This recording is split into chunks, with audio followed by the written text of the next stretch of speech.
How's it going, everybody? Welcome back to the Talking Wolves podcast. We are back for another podcast looking at the games in and around November. Hope you guys are keeping well and safe, and hopefully it's not too long now before fans are finally back at Molineux. Luckily, obviously, the games have been pretty readily available for us Wolves fans to watch on TV, but we are going to be talking about those games against Leicester, Southampton and Arsenal, and we're going to have your questions in as well. My name is Dave, and alongside me today we've got Finn. Finn. Whatever. I was meant to say Finners and Finn. I just confused myself then. Finn, how are you, man? Yeah, I'm all good, thank you, mate. How are you? Yeah, very well, thank you. Very well. Good to speak to you again. And we've also got Matt Cooper. Matt, how's it going? Yeah, not too bad, mate. You all well? All well, mate. All well, thank you. Thank you very much. Sure, it's been, when was the last time we met? We spoke. It was after the Palace game, I believe, and we were. Yeah. I think we were pretty in good mood, weren't we? We'd gone on that little unbeaten run. Things were looking good. And just before the international break, we faced off against Leicester City, where obviously Leicester in the end did get the better of us via that Jamie Vardy goal, which was a very harsh penalty given. Finn, there was lots of controversy over that Max Kilman handball. What were your thoughts on it?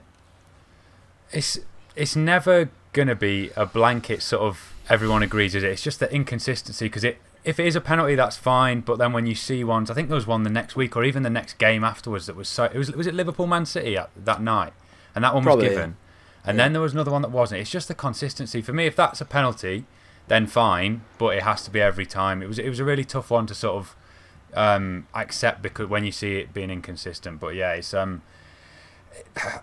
it's just too close for me. I don't think that in any game should be a penalty. Obviously, Leicester's penalty record is a bit suspect. I think it was 8-8 at that point.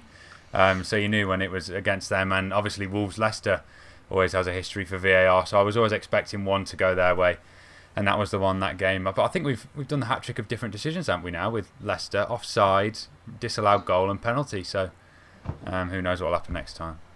Oh, we had... Yeah, offside. Yeah, you're right, yeah. Even the offside was the disallowed goal as well, wasn't it? So, we have had all three. So, yeah, very, very annoying. Matt, they had another penalty as well, which was obviously saved by Patricio. Was that Ait-Nouri that gave that one away?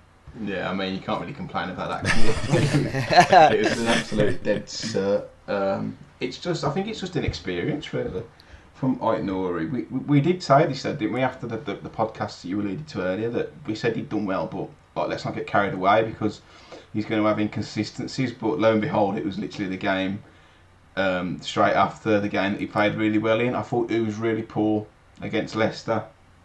The penalty was just...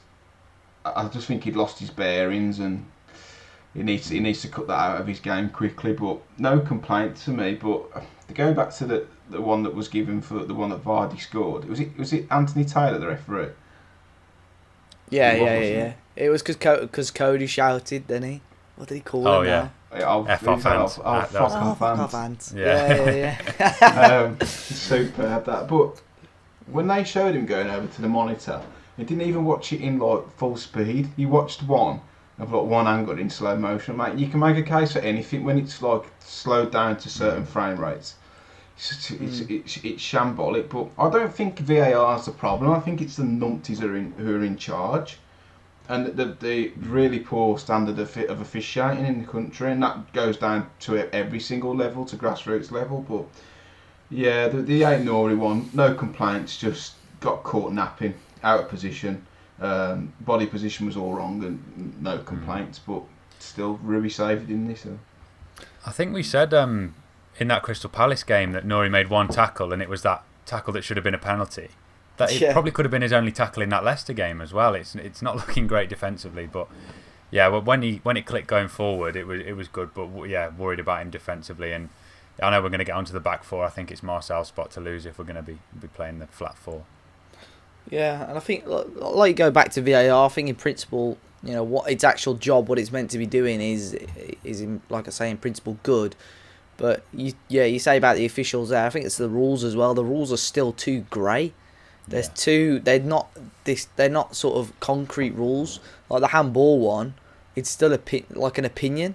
it's still like what's It's natural. still subjective, isn't it? Yeah, exactly. It's what's a natural decision and what isn't. Same with fouls. You know, yes, dangerous foul play, but some referees are going to think one thing's dangerous and some referees are going to think another thing's dangerous. So, yeah, I think, you know, there's still, again, I mean, it's happened this weekend because all of a sudden Liverpool have actually had a game, you know, them drop points because of VAR rather than game points. And it's as if, you know, Klopp's all of a sudden, you know, just sort of realised VAR's a thing, it seems. So, I think that game, the Leicester game, Wolves really didn't get going. It wasn't a horrific performance, but the only chance really that comes to mind for me is that Neves chance towards the end of the game, pulled off a good save by Kasper Schmeichel. But other than that, I don't know if there was any other key opportunities you guys can remember in that game. But I don't think not really. I think going back to VAR though, I think the problem is, and the reason why it won't go away, and it's here to stay. A, because they spent that much money on it, there's that many people in jobs with it, it's going to stay. But B, people need to start giving it the same energy when a decision's gone for them. Because you very rarely see a manager or a player or a fan, when a decision's gone for them on VAR that could be inconspicuous, and they're like, it's dreadful, get it out of their game, we hate it. It's only ever when something goes against them, which is completely natural anyway.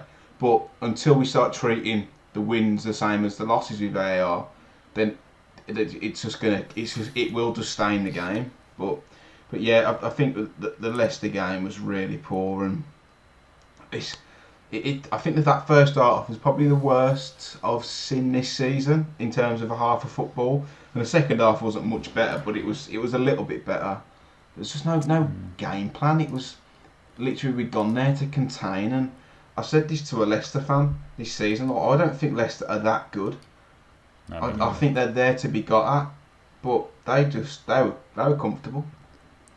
Yeah, I don't think we were dreadful. There was just no real tempo for Wolves.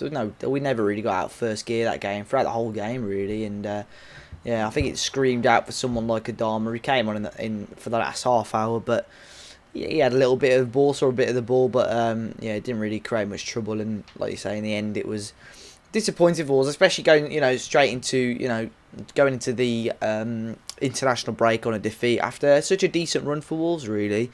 But it brings us on to obviously a huge game in terms of this could be a huge game in the history of Wolverhampton Wanderers under Nuno. Really, it was a 1-1 draw at Molineux against Southampton, but we saw the surprise introduction of 4 at the back, which I think a lot of people were surprised, some very excited, some quite concerned.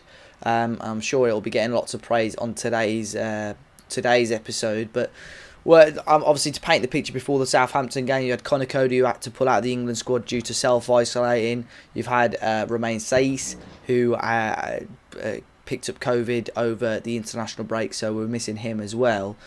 Finn, when that lineup came out, I'm pretty sure 99.9% of people thought Leander Dendoncker was going to sit in that centre-back role, and the 0.1% was probably Nuno, who knew exactly what he was doing.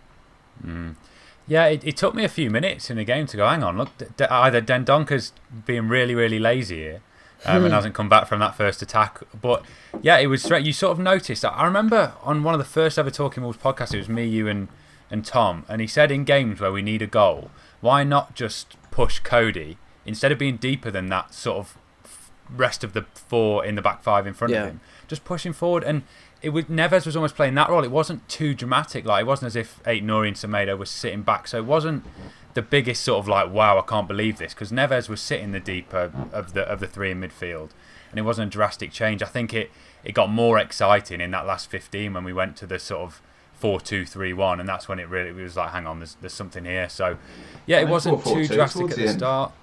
Yeah. It was more, it was full Mike Bassett. 4-2-4, 4-2-3-1. It was really, and I think that's what excited everyone. That real attack, wasn't it?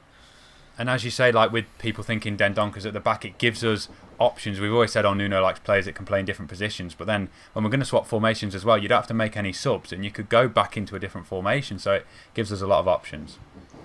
Yeah, I'd agree, and I think, like you say, the transition now, the fact that we have, I know it's only been for 2 games, but the fact that we've been able to add, and Nuno's been able to add now a 4 at the back system, to his sort of almost his portfolio as such. The fact that I think you can look at that now and he can breathe a huge sigh of relief, because I'm sure for him it was going to be a risk. He's been in charge for Wolves over 3 years now, and the fact that he's gone to this for the first time, shows he's open to trying something different. But like, would it be getting this praise, Matt, if we lost that game 1-0? Because we were a little bit shaky defensively, but I think it's when we went all out attack towards the end of the second half, that's when it excited everyone.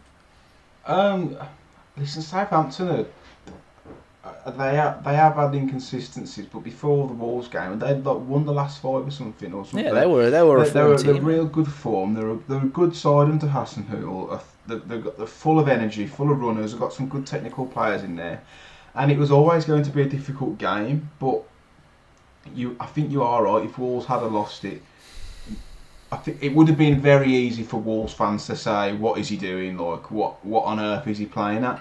But then, if we'd have gone 5 at the back and we got the same result, he would have had the same criticism. So I do feel for him in some regard. I do feel though that, like, and we've said it on numerous occasions on this podcast, don't mind being a little bit shit at the back if you're going for teams, it's just natural, isn't it? If you're pushing men further forward, you're going to be a little bit susceptible to a counter attack, which is what it was every single time. But I don't mind that, because that's the first time in ages where the first half weren't great, but the second half where I'm like, I'm actually enjoying watching us play here. Like, we look like we're going to do something every time we go forward, and it was really refreshing. And I feel like previous to the 2 games, I've kind of started to fall out of love with Nuno a little bit. I know it might sound a little bit harsh, but just the whole philosophy and the predictability and the 5 at the back, and you know what's going to happen, you know who's going to come on at what time. It just felt a bit stale. So I'm starting that love for Nuno is starting to rekindle somewhat with me. It really is, and that 4 at the back shows he's willing to change things. But I think it's part of the bigger picture, and he planned on doing it anyway. I think that's probably why he brought in Vitinha as a creative midfielder, someone who can play further up the pitch. Semedo's not used to playing in a back 5. He's a right back. He got Marcel, who isn't a wing back but can play left back. I'm starting to think this may have been the big plan anyway, but it's taken quite a long time for it to bed in, and it's kind of happened through circumstance, hasn't it? Cody being out, but I still think we might need another centre half. I still might think we might need another one in that 4, but I don't mind us being hairy at the back now and again if we're going for it. And it was the same with the Arsenal game. It was just good to watch. Yeah, I think you're right. This probably was the plan, and I think with such an uncertain time during summer, really, and that pre-season, like we say, was almost non-existent. Would we still be playing 5 at the back if Cody was available for that Southampton game? Probably. So it is quite intriguing and very interesting. Obviously, he played against Arsenal, which we'll talk about a little bit more shortly. But I think we said that after the Sevilla game, the podcast after last season, we drew too many games. And I think with this system now, that Wolves are going to attack a little bit more, we are probably going to see Wolves concede more goals and possibly lose 1 or 2 more games. But the likelihood is that we've got a much better chance of winning more games. So there's probably going to be low points throughout the season. But I think, you know what, if we can carry on with the sort of form that we've seen the last couple of games, we could see Wolves get a really decent points record by the end of the season. I would have said if Raul wouldn't have had that horrible injury, and I mean, whether Silva can step up to the plate, we'll talk about. It remains to be seen. But I would have said if Raul was still fit that we will get more points this season than we did last season. We'll lose more games, but we look like we can put teams to bed in that 4 at the back because you've got that extra body. And I feel like players like Neto and Podence do play in those half spaces a lot better than, say, Jota would.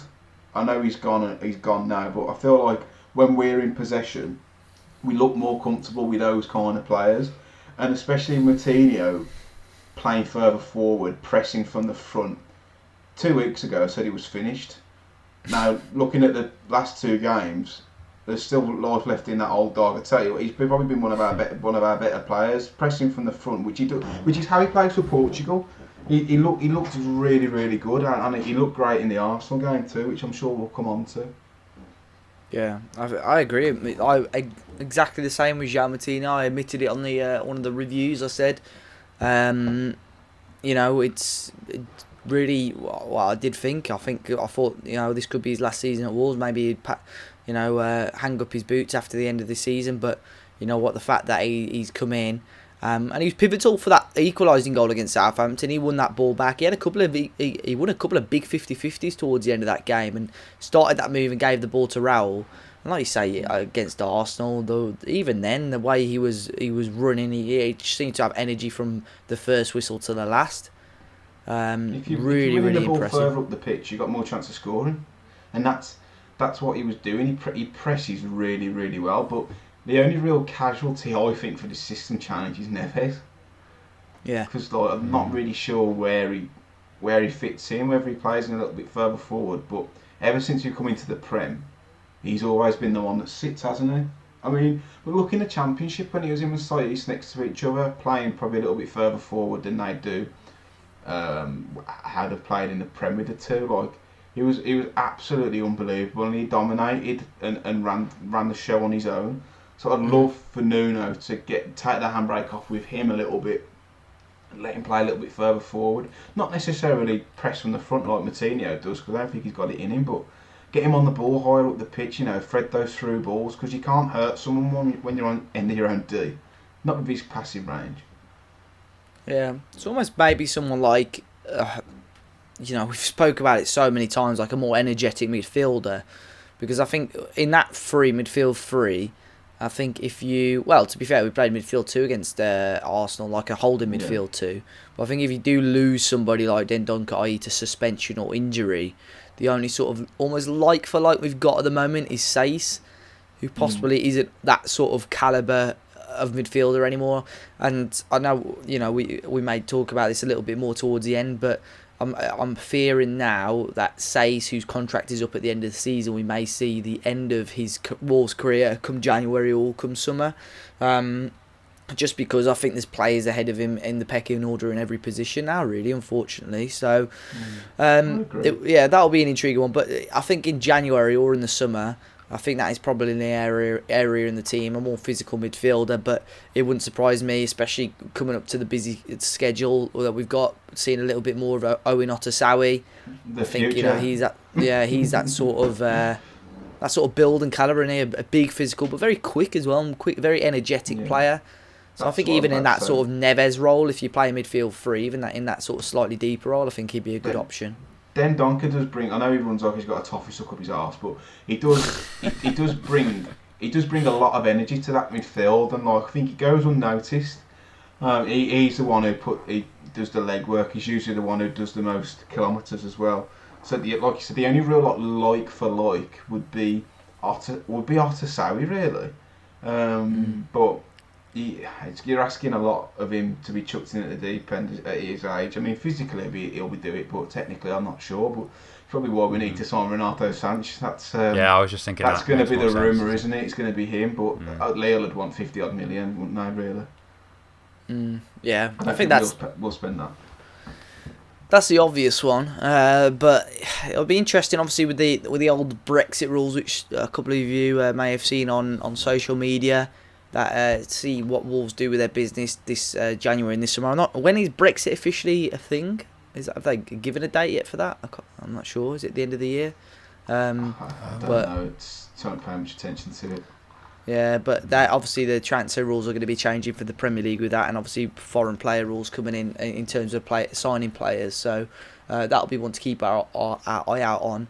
But Wolves have got so many fingers in different pies with the Grasshoppers route and the Porto and Benfica stuff. If Wolves want a player, they'll just give them to one of those 3 teams, and we can just cherry pick when we want to sign them. Really, I think so.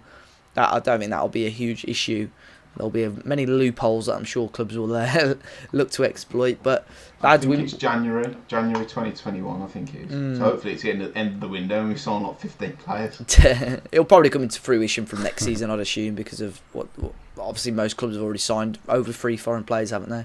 They bend the rules anyway for clubs, especially when they pay so much tax in at what they generate in revenue and like players' wages, I'm sure that rules are probably being bent somewhere. Like look at some of the players that the big clubs get and somehow manage to get work permits. It's probably all backhanders anyway. Yeah, work permits all to do with money anyway. The amount of money a player earns and stuff like that. So that'll. Isn't it done on like international caps as well? Like you have to play like 80% of the last like. Basically 10 you get a certain amount of points, and if the player you get a certain amount of points for a certain amount of things. So international caps is one. The country's ranking in the world is one. The amount of money a player is getting in one. So I think a player has to play a certain amount of percentage of games for his national country.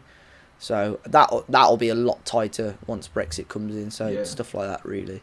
But we'll move on now, boys, to the most recent game, a massive 2-1 win against Arsenal. I think it was pretty obvious this run now between now and sort of Christmas or the New Year. We have got some really tricky games. Wolves will be playing, obviously. We've played Arsenal, Liverpool, Villa, Chelsea, Burnley, Spurs, United. All tough teams to play.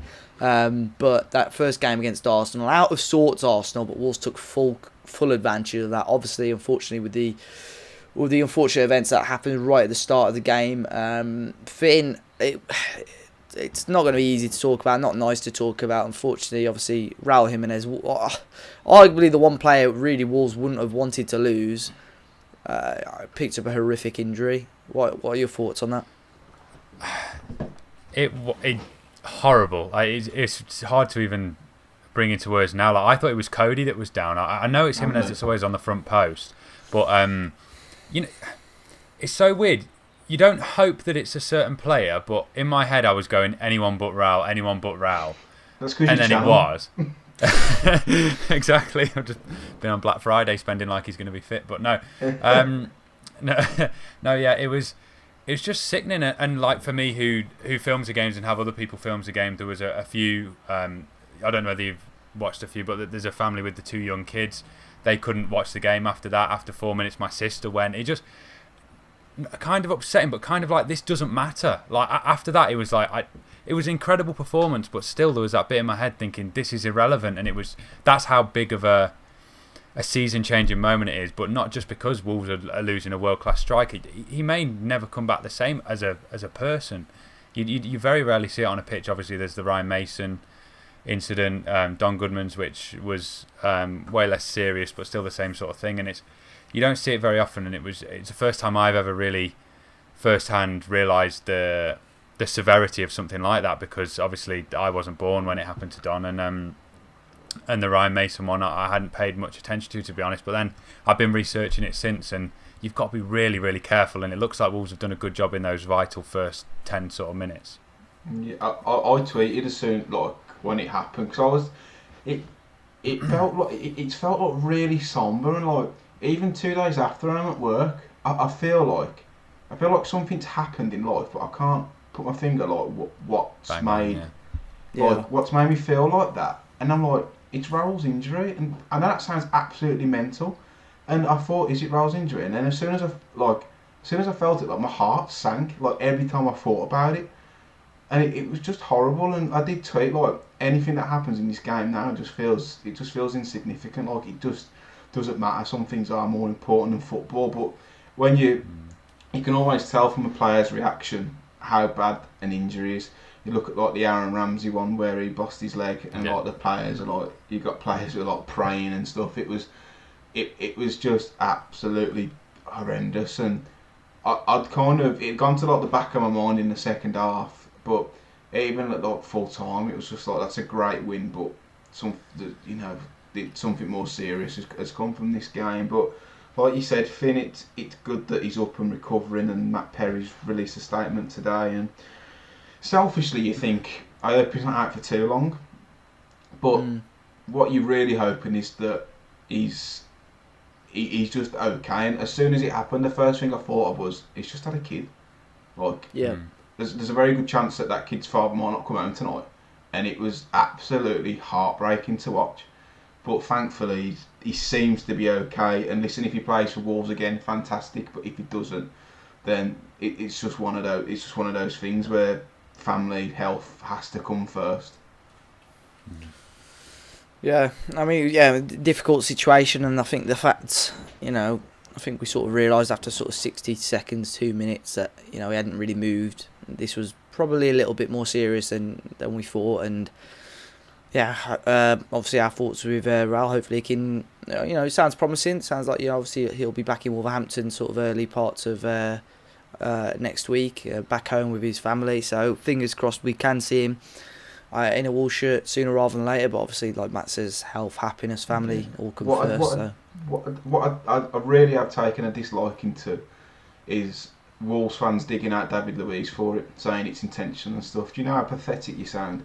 Like, I think he's probably got enough on his plate worrying about that. Like, he is a clown and he's reckless, but you can't pin that on him. He's gone for the ball. And people have slowed it down where he's got his hand in his mouth. Like, it goes back to the VAR. You can make a case for anything when you slow it down. Like, he's obviously David Luiz has caused it, but it's not his fault. He's not gone in there and thought, I'm going to clatter him here and fracture his skull. They've both gone for the ball. This is what we expect from footballers. We expect them to give their absolute all. And I lambasted Doc at the Burnley game, and I was like, you get your head on it, you get a boot in the head, and you worry about it later. Now that looks stupid now for me. It really does. But this is what we expect from footballers. You expect them to put their head in where it hurts. So you cannot blame David Luiz for that. I'm sorry, it's just not on. It's just not on at all. Yeah, I agree. Yeah, I mean, it sounds like with some of the new stuff that's coming out about Luiz, like it's really knocked him about. Obviously, he's shouldn't have played. Yeah. Oh, it was, yeah. That was a thing in itself. But yeah, it sounds like obviously he's missing for Arsenal this week. So yeah, obviously our thoughts with him as well. What do you feel? A lot in the media at the minute is a concussion substitutes where you get a free sub for concussion. How do you both feel about that? Do you think it's something that they should be brought in? Do you think it'd kind of get abused? I think it'll get abused. I think it'll get abused because how can you diagnose concussion straight away? It's quite tough to do. I think if it's an obvious, clear head injury, like for argument's sake, in both of their cases, David Luiz had cuts on his head, and I know when Raul got taken off, his head was covered as well in blood. If it's stuff like that and it's obvious, then fair enough. And I think a player should have maximum of 5 minutes where they can come on. And if a doctor, I think it's the doctor's discretion, the club doctor's discretion really. If they are happy enough with the player to go on, then obviously they can do whatever they want to do with that concussion sub. Almost like I'd assume I've not really read into it massively to be honest, but I'd assume it's like a roll on roll off thing. They can play for a certain amount of time, and if the player's okay, they come back off. Yeah, I'm happy with that. I think with 5 minutes max should be the thing, and if the club doctor is happy for them to go back on there, then yes. But that is my main concern, that clubs will exploit it, and it's not fair. And I think if clubs are found to do that, there should be serious warnings, fines, and possibly if it happens, like if a club's doing it 4 or 5 times a season, it's obvious they're doing it to waste time, then you got to look at stuff like point deductions and stuff. But that might sound extreme, but when you're exploiting stuff like that, like a rule that's meant to be in place for serious health and safety, that's the sort of stuff you got to look into. With concussion though, sometimes it doesn't come on for a day afterwards. Exactly. So it's so hard to tell, that is. Yeah, and I had concussion about 2 months ago. I got an elbow in the head playing football, and my eye was black, and I felt fine. I was knocked out, but I felt fine the day after. And then I went to work 2 days later, and people were talking to me, and it was like they were talking French. I couldn't understand the language I was speaking, and I was absolutely fine the day before.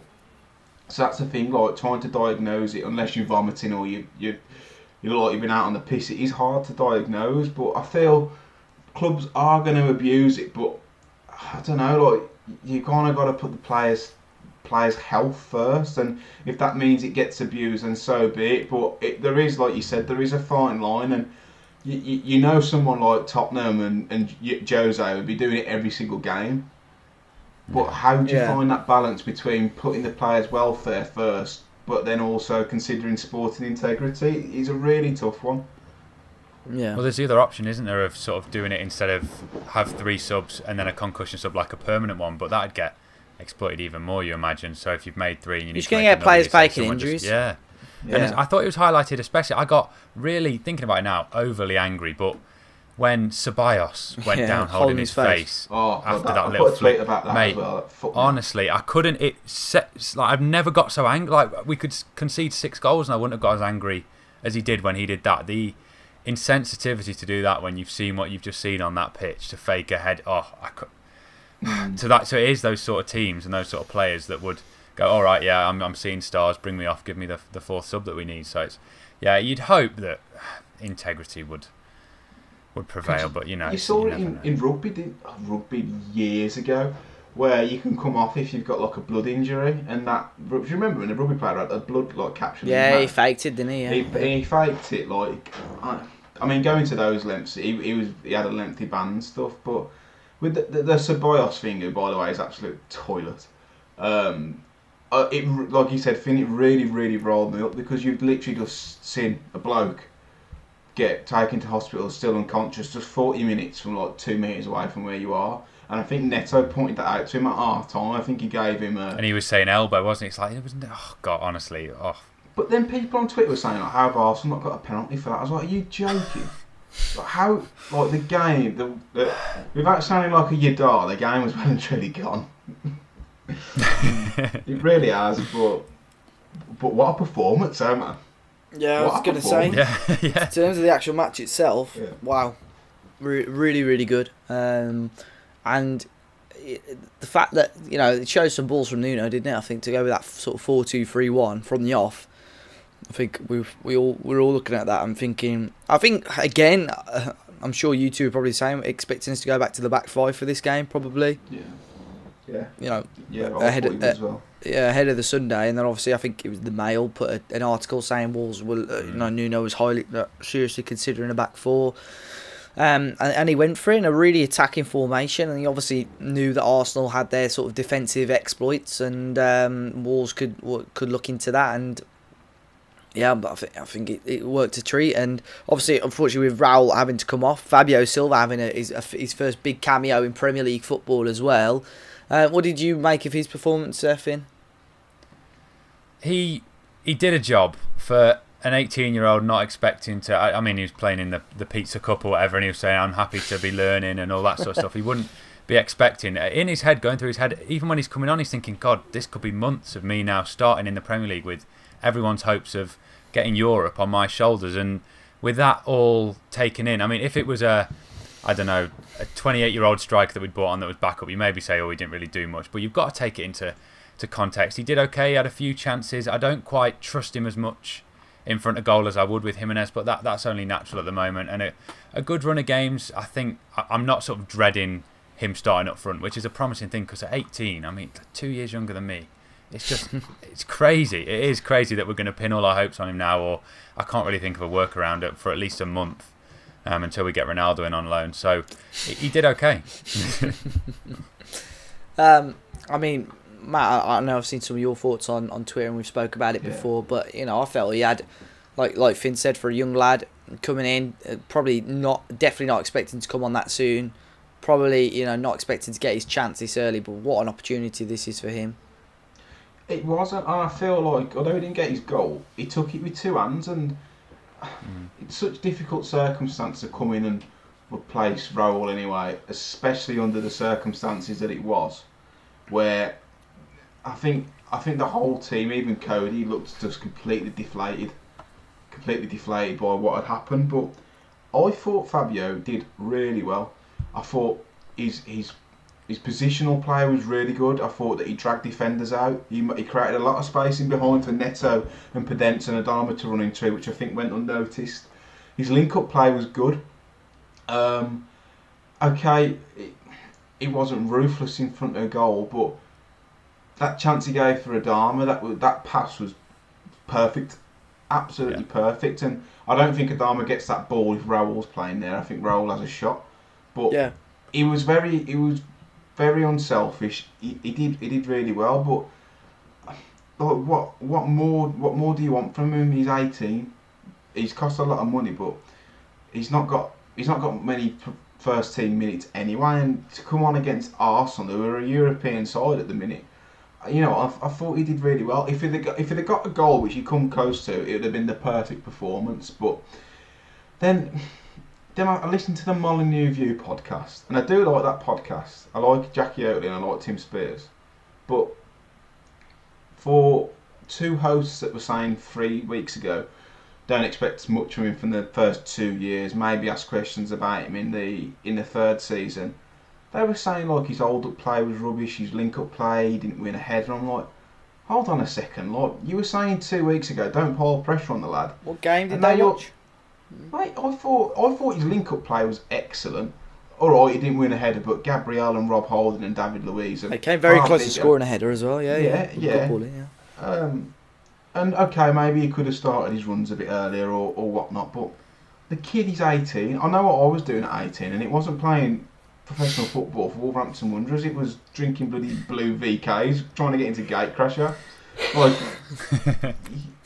and we've said this, like he's come to a new country, learning a new language at the age of 18. He's had to settle in quick. I know it's easier with the Portuguese contingent, but you know, fair play to him, mate. Fair play to him, because he did really well. Yeah, and I think, if you know, I don't even think this is critical. I think he had a very safe debut, and what I mean by that is that he did everything to make sure that he wouldn't make major mistakes. A player that I remember doing this, and this is a major throwback, was Leon Clark. When he came back to Wolves, I remember one of his first games. I watched it, right, and he didn't make a mistake because everything he was doing, basically, as soon as he's getting the ball, was playing the safe pass off. Because I think he knew as soon as he made a mistake, the crowd are going to get on his back. Obviously, Fabio's situation is a little bit different. Again, if you've been super critical, I'd say, I don't want to say you are too slow, but you know, just read the situations that little second or two quicker, because he was getting in the right positions, just a little bit late sometimes too. Yeah. But there were 2 or 3 times where, in a different situation, he's getting 1 or 2 goals on Sunday, and the fact that Nuno, I know he's on a booking, but the fact that Nuno withdrew and with 10 minutes or so to go, I think tells me that Nuno knows that he's going to be starting again on Sunday against Liverpool. So I think we're going to see a lot of Fabio Silva, and this is probably the opportunity that he didn't expect to get so soon.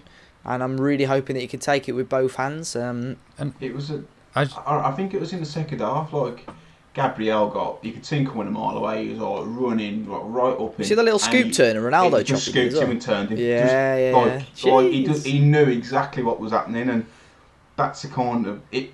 The way I describe that performance is mature.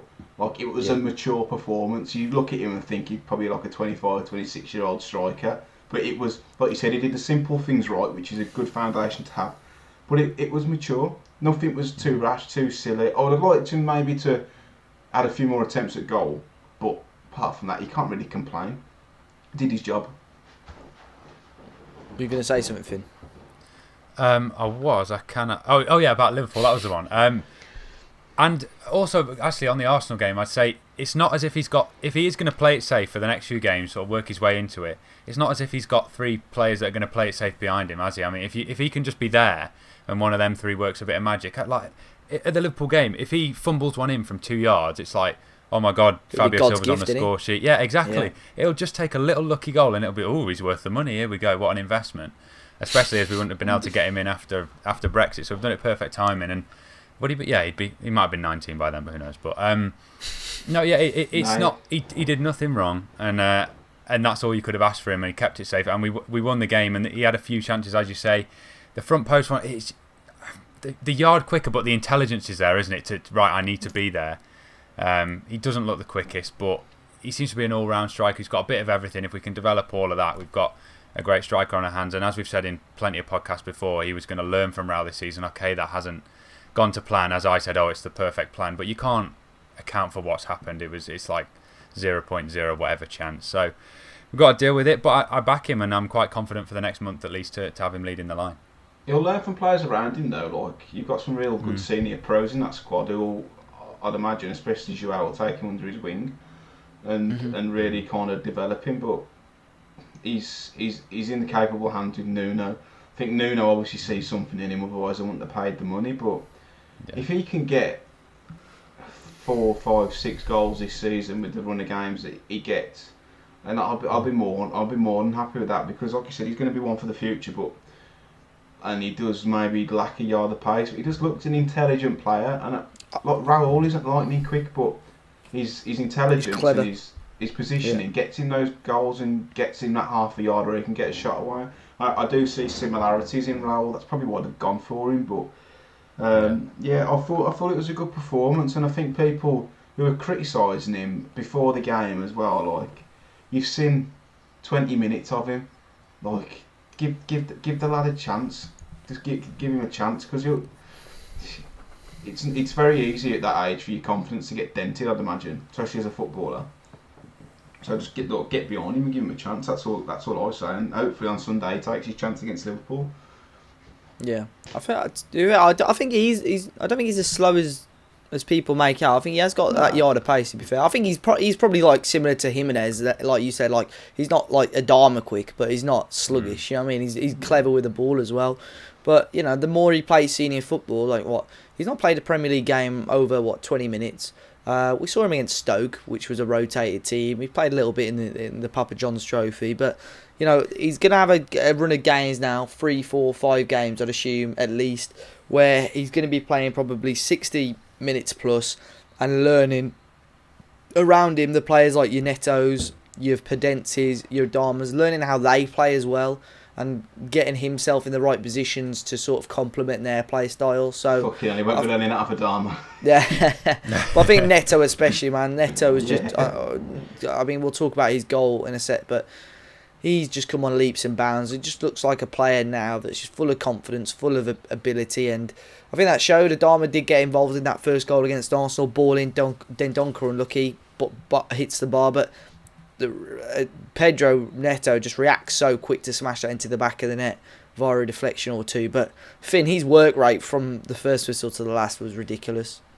Mate, honestly, I'm really regretting. I think we're going to have to take it down. That first Talking Wolves podcast after he signed, and I think he mentioned in his latest contract signing interview, I said he just looked weak and he shouldn't be near the squad and all that. And he's been unbelievable since then. I wouldn't have believed you if I'd have.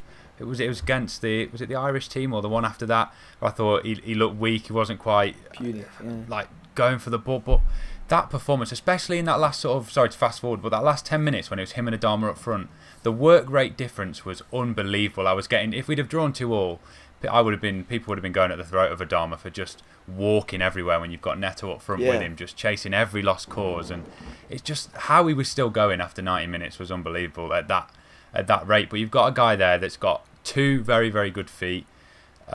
Just the determination, as he said, he wants to be the best player in the world. It's perfection. Honestly, he's going to go on to be an absolute star. He's similar to Jota in terms of like he's deceptively quick, but he's quicker than Jota. But like I think like Bellerin played, didn't he? It was Bellerin. Yeah, it was Bellerin. He had a stinker. He squared Bellerin up and he went past him like he wasn't there, and Bellerin's rapid. Like, I couldn't believe it, because like he got into a foot race with him as well, and I was like, what's Neto doing here? And then like he just took it past him. I was like, oh my god, like he's actually rapid. He's so exciting to watch, but he looks like you trust him in a position where he's got a chance though. Like you know there's a good chance he's going to score. Old. Like he's adding the goals to his games, and he's doubled in size as well. Like you said, Finney doesn't look strong enough, but I think I looked at a photo of Raul from his first game against Everton, and like the size that he's put on as well. Like Neto he's so strong on the ball, and he's just really excites me. And I've always been saying like I think he'll be a really good player, but I don't think he'll be like elite level. But if he keeps playing like he is, then the ceiling, he doesn't have one. But going back to Adama, he just doesn't look fit, does he? Like he's never normally playing 90 minutes, and when he does play 90 minutes, the last 20 minutes he's like playing with 10 men. I don't get it. Maybe it's because he's like so explosive that he burns out easily, but you can't moan about not being the super sub. Then when you do get your full 90, you walk around for the last 10. Yeah. I think with Neto, he has to add that ruthlessness to his game though, because there have been opportunities that he's missed, sort of open goals or easy chances. Yeah. You know what I mean? So the fact that he's adding this to his game now is good. He needs to add goals, and we need to add goals because with the sale of Jota, the only source of goals really has been Jimenez. So we've needed to find goals from elsewhere, and I think we've got a threat in Dendoncker, we've got a threat in Podence, we've got a threat in Neto. Adama, although like you say, he had his flaws in that game against Arsenal, but he was part of both goals. Taking on a couple of Arsenal players for the second one to create the move, and obviously getting the initial crossing for the first goal. But it is that just off the ball energy and work rate, isn't it? That if only he could up that, he would be almost the perfect player. But it's just one of those things, unfortunately. I mean, Podence played well as well, didn't they? Yeah, I was going to talk about his goal, because that was just a brilliant piece of individual skill, really. Just to flick over the defender and sort of back shoot across his body again to beat the goalkeeper. Really good goal. But like I say, that they're the moments of brilliance we need. I felt in that game against Arsenal, especially with what had happened at the start, there was going to be some mistakes or bits of brilliance, and sort of fortunately for us, we managed to take advantage of that to get that. Obviously, the goal that was the winner in the end. But he's really inconsistent, isn't he, Podence? Yeah. But if he irons that out, I think he's going to be a real asset. And I know another thing that I said I've been wrong about at the start. I think it was the end of last season. I think someone asked the question, "Do you think Podence will be like a star player next season?" I was like, "No, I just don't think he's that good." But if he irons out those inconsistencies, I think he could be a really good player for us. But to have the cuteness to dink that over an oncoming defender in that area, I think if that's anyone else, you just smash the shit out of that, don't you? Just to hope for the best. But I probably wouldn't. Probably so would Dave. But I'd rub over that in my hours. Yeah, Finn'd still be on his arse somewhere trying. But throwing if it was Finn. Yeah. But if you're over 5'9", you can't even attempt that. How he's got the balance to? The agility in that as well. But he picks up really good positions in half spaces in between the midfield and attack, and I think that's really what we've been missing. Someone who can link, because we've all said how disjointed the midfield and attack's been. Now we've got that link in the new system. It really does excite me. I feel excited again about watching Wolves play, and we could lose to Liverpool on Sunday quite easily, even though they've got injuries. But I'm excited to see what we can do, and that's probably been, apart from the Europa League campaign, I've probably not felt excited watching Wolves play in months. Probably this year. Yeah. And you know what? Credit to Nuno, because it's a ballsy decision to go back to a back four, but it was a ballsy performance to match. And if you can keep those performances up, then this dreaded run that we've all been worried about in typical Wolves style, we could get some big points. Yeah, I agree. Tough run coming up, but Liverpool at the moment just all over the place. But the Premier League in general at the moment, you just don't know who's going to beat who. Villa started off well, but had strange games. They've lost the last 5, haven't they? Villa now, something like that. No, they beat Arsenal in it. It's really weird. They've lost to loads of rubbish teams and then beat Arsenal 3-0 in the middle. It's just that this year is crazy. This season. Yeah. But we'll probably come back after the next 3, I'd assume, and because it's such a busy December, we wouldn't we'd be here all night talking about the December game. So we'll probably come back again after the Liverpool, Villa, Chelsea games and see whereabouts we are. But boys, I am going to move on to the questions because we've had loads come in again off the Instagram crew. Has anyone asked about VAR? Can we quickly do that? If not, just that Adama one. Yeah. Mate.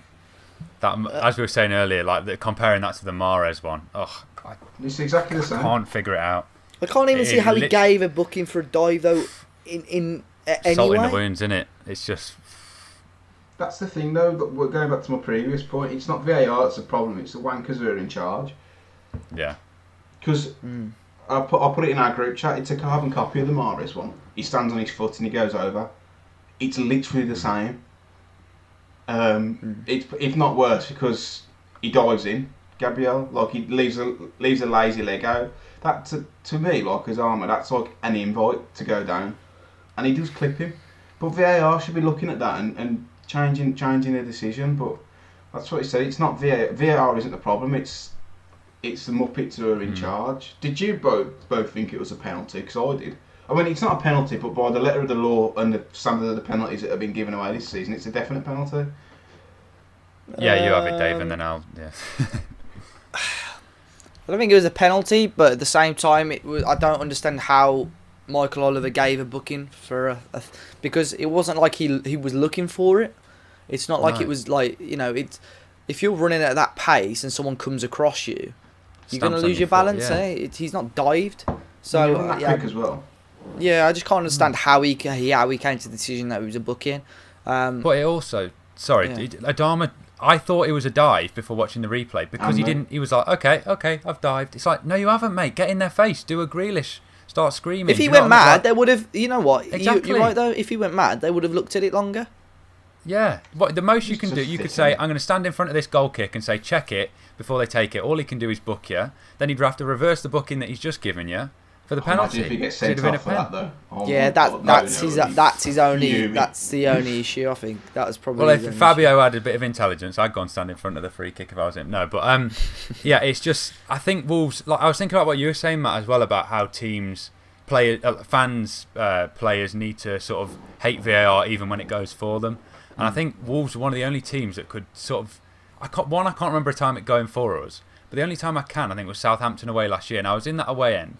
And we all still chanted FVAR, and we had 3 VAR decisions in one game. And that's the sort of consistency you need. It was slightly sarcastic, of course, but you've got to stick with it like that. And I think Wolves are one of the teams that have fell a victim to it the most, so can't really stand against it even when it goes for us. But it's just, it's bordering on, like that Sevilla one still fresh in my mind, like the retake, and then seeing Man United get it last week. I get flashbacks to all these decisions, and it's just... I know there's not a conspiracy, but football's nature is fickle, though, isn't it? Like fans, players, managers. We are all very fickle. We try not to be, but you need managers coming out saying like the decision's gone for us today, but it's still a disgrace and it needs to be binned. But when a decision goes for them on VAR now, it's very like diplomatic and like.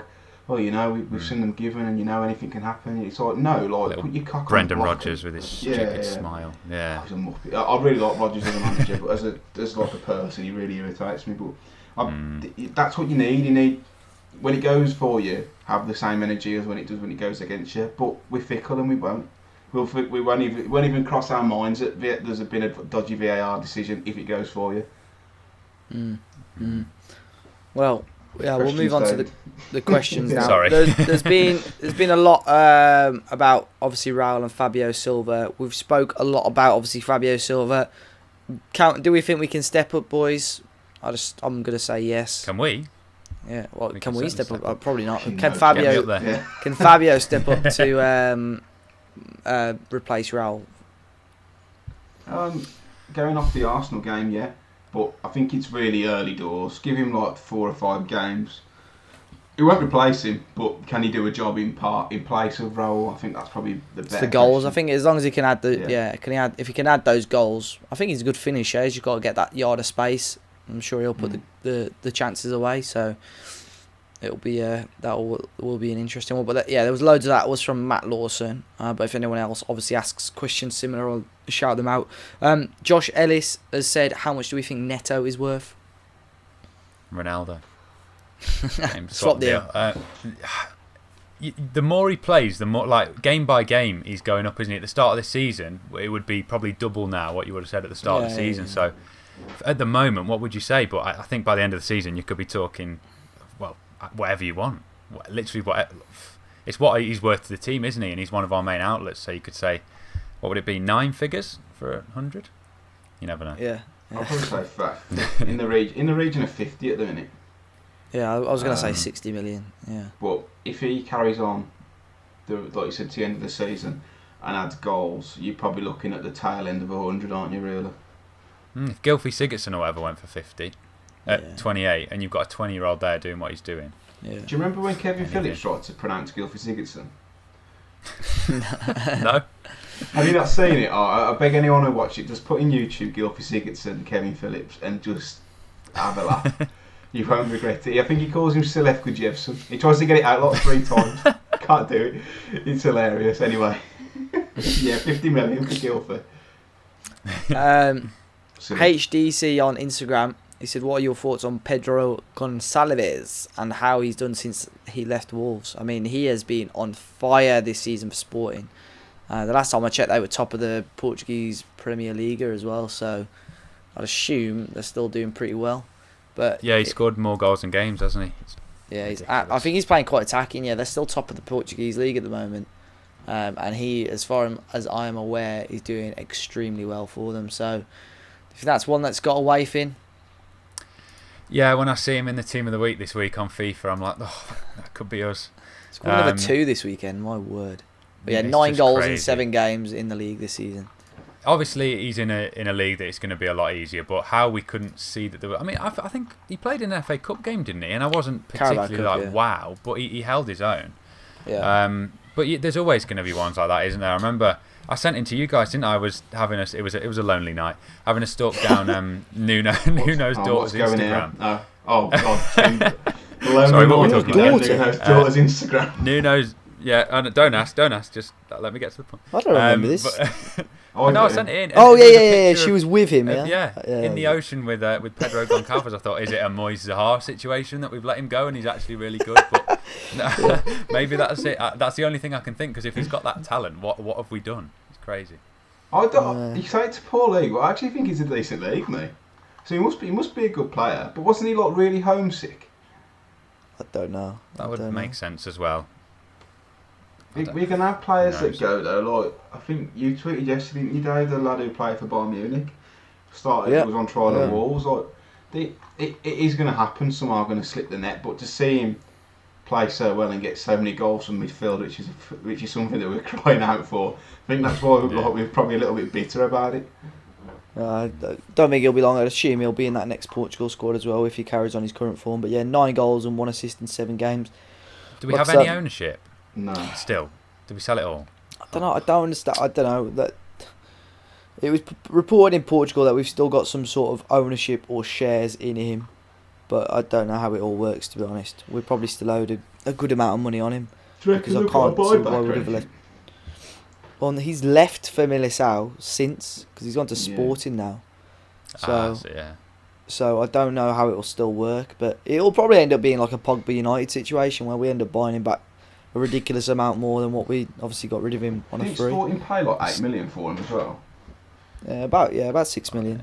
No, we let him go for free. Oh, that's gonna. I think because it stings so much. Like I said, he's scoring loads of goals in midfield, which is what we need. But it is a different league. But he's still a good league though, so he must be a decent player. Yeah. Matt Malmberg has asked, who should we keep as our left back next year? Marcel, Aït-Nouri, or Johnny, or all 3? I mean, come on.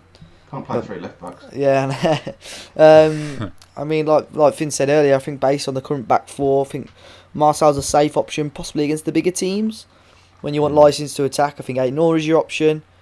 But obviously, again, it depends when Johnny's back and what sort of player we're going to get back, I think. And he can play the other side as well, can't he? Yeah, exactly. If you get the Johnny of old, then I'd love to see him in the back 4. I'd love to see him in the back 4. He'd be great because defensively he's so solid. I've always said that, yeah. And he grew a lot attacking wise over the last year. So very underrated. Go offensively. I think it has to be him. Marcel is for me a bit of a stopgap. Like he's your 6-7 out of 10, safe, does everything right, but won't pull any trees up. Where I think Aït-Nouri is the opposite. He might come up with something special, but defensively he's a bit all over the place. Whereas Johnny is a good mix of the two. I think I feel like we still do really miss him, and he adds a lot of balance to the side. So I think when he comes back, we'll see that back 4 evolve even more. But then, who's the weak link then? Is it Cody? Is it Semedo? Because I really like Semedo, but defensively he's a bit all over the place. And you got Hoover as well. I completely forgot about him. Kiana, I think he's another one that'd be a good right back as well. Yeah, I think they see more of a centre half in the future, though, don't they? Don't know. They played him a lot as right wing back for the 23s, so I'm not sure sort of where they see him at the moment. But Well, the under 23s moved to a back four. They're still going to keep playing a back five, and they did playing a back five at the moment. But yeah, probably I'd assume they'll probably play it for the rest of the season. But I think the 23s will be raided in January, so a lot of those will be out on loan as well. Trevor Lawrence has messaged. He's got two questions actually. One is, do you think Morgan Gibbs-White could be Nuno's plans for the future? I'd never thought about that, but in that number 10, if we carry on with that, I think so as well. I think in this current formation, I think he's got a shout of getting back in the system. I think we always said that he looked better in a 3, and especially with that point being further up the pitch. It's a bit shit that he's got an injury at Swansea, because by all accounts he was playing well.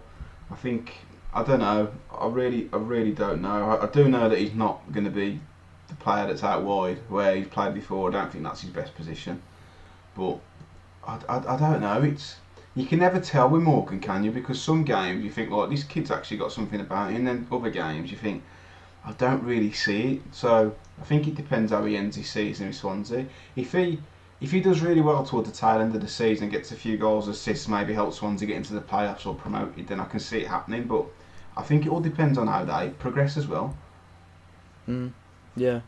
And he's also asked, what's our best Molineux memories? Because he's from South Africa. He's never visited Molineux before, and he can't wait to visit for the first time. I mean, the atmosphere. If you could pick the right game, I think in terms of atmosphere, Molineux. Probably that United game in the FA Cup was electric a couple of years ago. That was ridiculous. A couple of the Europa League games as well, fantastic. That Espanyol game was good. So I think it's just. I think you just got to sort of fall lucky with which game you get to, really.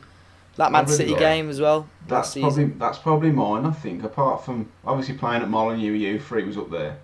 That was obviously that was really good, but in actual Wolves playing, I think Man City, it was a game. It was close to Christmas, weren't it? It's nearly a year ago, and I'd been into town all day. I was pretty drunk, and to see that, and I was just really emotional afterwards. I think I cried at full time, because I mean it didn't help that I was intoxicated, but it just we'd just beaten the Premier League champions. We'd come from 2 goals down to beat them. It was like it felt like something special was happening or had happened. So that's probably mine. Bentley Joseph, he's asked me quite a few questions about transfers. Will we sign a striker? There's a few of these. Will we sign a striker on loan to act as cover for Jimenez? And do you think that we'll sign a winger to replace Jota and sign a goal scoring midfielder in the window? I think the chance of signing all three is very unlikely. A lone striker, I think, is probably the most likely out of those 3. I don't think Wolves would sign a winger this window at least, because I don't think there's any need to at the moment. Goal scoring midfielder, maybe, but there's going to be a premium as well on these players, especially a goal scoring midfielder, and especially in January as well. So I think the obvious one, if Wolves don't mind spending that little bit, is Dominic Szoboszlai from Salzburg. Lovely. He's not going to Wolves. He's going to the top him. Yeah, so that's the one I'd go for. But Nuno would probably turn him down anyway, like he did with Olmo. Yeah. I think there's probably players now, how Wolves play, that Nuno probably regret saying no to, because I think players like Olmo would have been very, very decent in the system that we've got now. So that's my FIFA Ultimate career mode. Even I got Jimenez up front, Adama and St Maximin on the wings, and Szoboszlai in behind, mate. Oh, that's a dream. Why is Neto going to get in there? Yeah, it doesn't count if it's against a company. To be fair, Olmo plays out wide as well quite a lot, so perhaps he wasn't the perfect fit.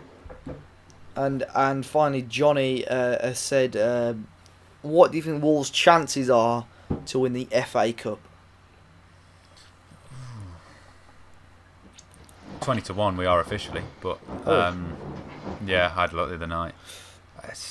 How did we do last season? It was United last season, wasn't it? We've got Palace in the cup. Dead rubber. Yeah, it's definitely a winnable first round tie. I think there's still a lot of lower league teams still in it at the moment, so we're well within a shout, I think, to get quite far again. But And I think That with teams third out of round. sorts, I don't think it's not unthinkable.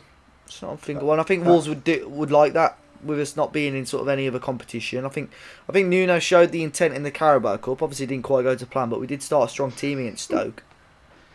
Yeah, that third round is that tie is very vanilla though, isn't it? Like, Yeah, it's Yeah, horrible. we have a probably few one of of those. one of the teams. You don't want like a middle of the road Premier League side, do you, in the first round? No. Because players probably aren't going to be motivated. The fans aren't, and it's just a bit like You know, that'll probably be the Championship first side game back at the grounds as well. Yeah. Absolute 0-0 ball fest. would be great. Yeah, Jordan absolutely. Ayew last minute. Yeah. 9 at the back. Nuno disaster class. But it's only 1 or 2 games, isn't it? If you get through and then it's all of a sudden, hang on, we could do it. So about 15, Always 10 got- to 1 would be Always more got a fair. puncher's chance when you've got the squad that we've got. Yeah, And if 100%. players start to be a bit more consistent and come into some real form, And, then and sign 1 or you've 2 always got more a as well. chance. Always got a If chance. Arsenal can win it. Well, there you No, go. when I did an Arsenal preview, that they asked the chat for score predictions, and someone said 2-0 on Sunday. No, 2-0 to Wolves in the Premier League. If we played them in the FA Cup, it'd be Arsenal 2-0 because that's all they do win the FA Cup games. So, but guys, it's been a pleasure, another great podcast again. Guys, appreciate your support as always. If you are watching or listening on YouTube, be sure to hit the like button and subscribe to the channel. If you're listening on your podcast apps, be sure to leave us a review if you are able to do so as well. And if we showed up on your Spotify Wrapped for 2020, screenshot it and send us a tweet on Twitter, and we'll be sure to share that as well. Matt, where can people find you on the socials if they wish to? On Twitter and Instagram, mcooperwrites, writes as in written. We've also got a competition running on the website at the minute. Dave will probably link it in the description anyway, but yeah, it's a competition. You can win a couple of the Nuno Santa Christmas cards that have like been so popular. Sticker pack and a Wolf 4.0 t-shirt. All you've got to do is sign up, and yeah, I think there's like a week left running on that, so make sure you get involved, because it could be that you don't have to buy someone a Christmas present if you win that. And Finn, where can people find you? Just Finn is how you wouldn't spell it. FINERRZ on Instagram, Twitter, YouTube. Not yet TikTok. If I get bored enough, we'll see. Maybe Christmas TikTok. And you can find me at Dave as a Party. Obviously, links it for each of us in the description down below. But guys, look after yourselves. As I said, we'll probably be back in a couple of weeks' time after the next 3 Wolves fixtures. And fingers crossed we can see Wolves grab some more points and shoot their way up the Premier League table once again. But until next time, guys, we'll see you all very, very soon.